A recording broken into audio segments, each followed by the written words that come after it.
ప్రియ సహోదరి సహోదరులు దయచేసి గమనించండి. నీతిమంతుడు మొదటిగా ప్రేమిస్తాడు. 2, నీతిమంతుడు మొదటిగా కష్టపడి పనిచేసి, ఒకవేళ వ్యవసాయం చేసేవాడైతే పండిస్తాడు, ఉద్యోగం చేసేవాడైతే కష్టపడి పనిచేస్తాడు. నువ్వు కష్టపడి పనిచేసేవాడివి కాకపోతే నీ కుటుంబానికి నువ్వు న్యాయం చేయలేవు.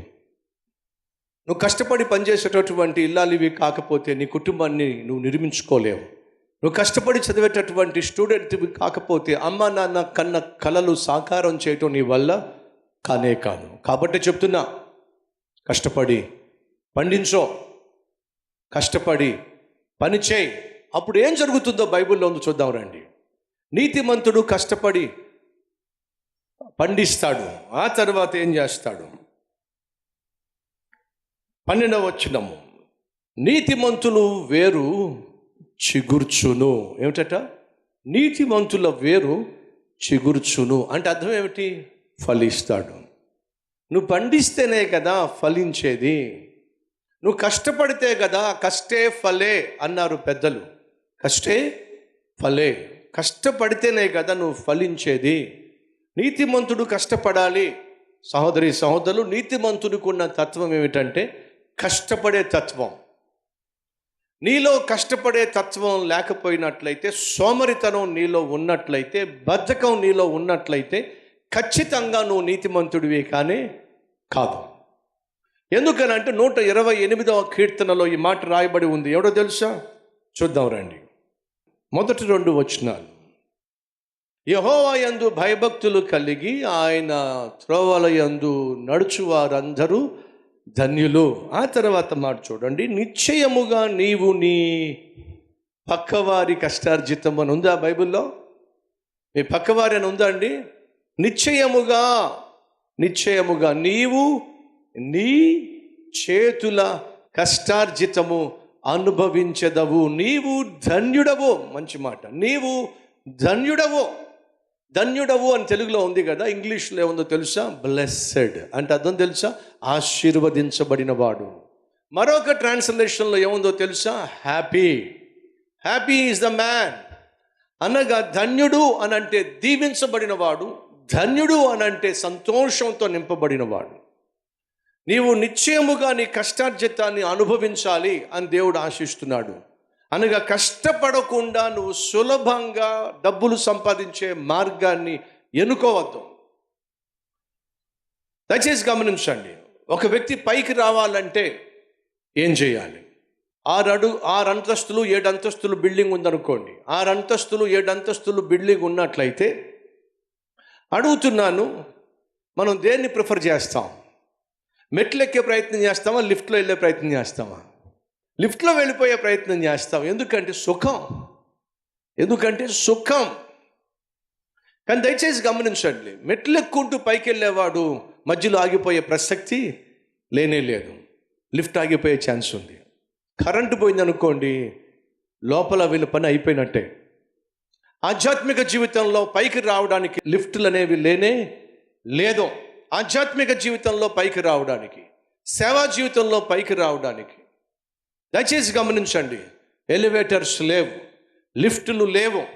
ఎవరైనా పైకి రావాలంటే ఖచ్చితంగా ఒక్కొక్క అడుగు, ఒక్కొక్క మెట్టు ఎక్కుకుంటూ పైకి రావాలి. దురదృష్టం ఏమిటంటే ఈ మధ్యకాలంలో కొంతమంది సేవకులను చూస్తున్నాను, యవ్వన ప్రాయంలో ఉన్నటువంటి సేవకులను చూస్తున్నాను. చాలా త్వరగా పైకి వచ్చేసేయాలి, చాలా త్వరగా ఉన్నత స్థితికి చేరిపోవాలి, పేరు ప్రఖ్యాతలు వచ్చేసేయాలి, గొప్ప గొప్ప సేవ చేసేసేయాలి, గొప్ప గొప్ప సంఘాలు పెట్టేసేయాలి అని చెప్పి వాక్యాన్ని ధ్యానించకుండా, మోకాళ్ళ మీద పడి తమ జీవితాలు నిర్మించుకోకుండా గూగుల్లోకి వెళ్ళి అక్కడి నుంచి అన్ని ఏర్పాట్లు చేస్తున్నారు. అక్కడి నుంచే సందేశాలు, ఎవరో అందించినటువంటి సందేశాలు కాపీ కొట్టేయడం, ఆ కాపీ కొట్టిన సందేశంతో మనుషుల్ని ఇంప్రెస్ చేసే ప్రయత్నం చేస్తున్నారు. దయచేసి గమనించండి. కోల్ ఫామ్లో ఏం చేస్తారో తెలుసా? కోడి 2 నెలల్లో ఇలా అయిపోవాలి, ఏం చేస్తారు? ఇంజక్షన్లు ఇచ్చేస్తారు.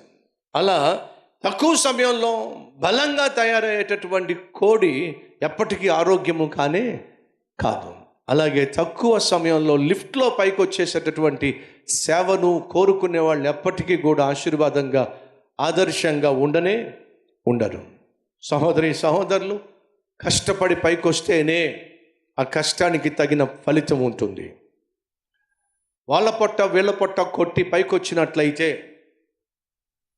నీ వల్ల నీకే ఆశీర్వాదం ఉండదు అనే వాస్తవాన్ని మర్చిపోవద్దని ప్రభువు పేరట మనం చేస్తున్నాను. నిశ్చయముగా నీ చేతుల కష్టార్జితము అనుభవించదవు. నీవు ధన్యుడవు, నీవు ధన్యుడవు. నీకేం కలుగుతుంది? కీడా మేల? మేలు కలుగుతుంది. కష్టపడే వాళ్లకు మేలు కలుగుతుంది. కష్టపడకుండా దొడ్డిదారున పైకొచ్చే వాళ్లకు కీడు కలుగుతుంది. ఈ వాస్తవాన్ని దయచేసి అర్థం చేసుకోవాల్సిందిగా ప్రభువు పేరట మనం చేస్తున్నాను. మొదటిగా నీతిమంతుడు ప్రేమిస్తాడు, పండిస్తాడు. మూడోదిగా ఫలిస్తాడు. యాకోబుకు చాలామంది కుమారులు ఉన్నారు. ఆ చాలామంది కుమారులలో ఒక కుమారుడు మాత్రమే ఫలించాడు. ఆ కుమారుని గురించి ఈ విధంగా యాకోబు ప్రవచనం చేశాడు. ఏమిటో తెలుసా? యోసేపు ఫలించడి కొమ్మ. యోసేపు ఫలించడి కొమ్మ. సహోదరి సహోదరుడా, నువ్వు ఫలించాలి అని అంటే కష్టపడాలి. కష్టపడడం నీ చుట్టూ ఉన్న వాళ్ళు చూడాలి. నీతిమంతుడు ప్రేమిస్తాడు, ఆ ప్రేమను పంచే మనస్సు నాకి. నీతిమంతుడు పండిస్తాడు, అలా పండించడానికి కష్టపడే తత్వం నాకు దయచే. నీతిమంతుడు ఫలిస్తాడు, నాయనా నేను పడుతున్న ప్రయాసకు ప్రతిఫలము చూసే ధన్యత నాకు దయచే. అడిగేవాళ్ళు, ఆశించేవాళ్ళు ఉంటే మీ హస్తాన్ని ప్రభువు చూపించండి.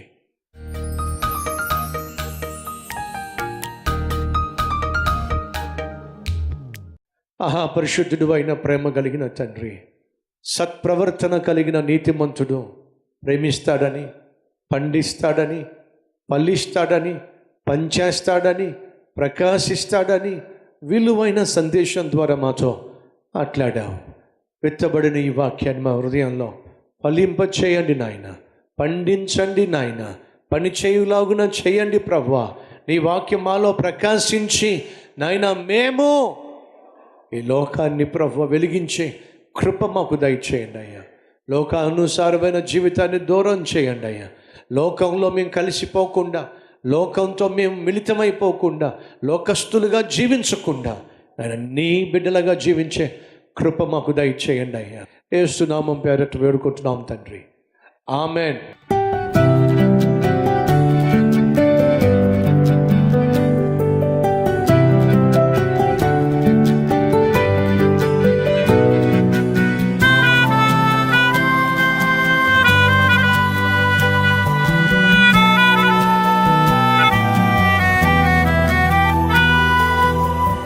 ఫ్రెండ్స్, ఈరోజు అందించిన ఈ క్లుప్త సందేశం మీకు నిజంగా ఆశీర్వాదకరంగా ఉంటే లైక్ చేయండి, 10 మందికి షేర్ చేయండి. అలాగే ఓ చక్కని కామెంట్ పెట్టి మీ యొక్క అభిప్రాయం తెలియచేయాల్సిందిగా కోరుతూ మళ్ళీ కలుసుకుందాం. అంతవరకు సెలవు.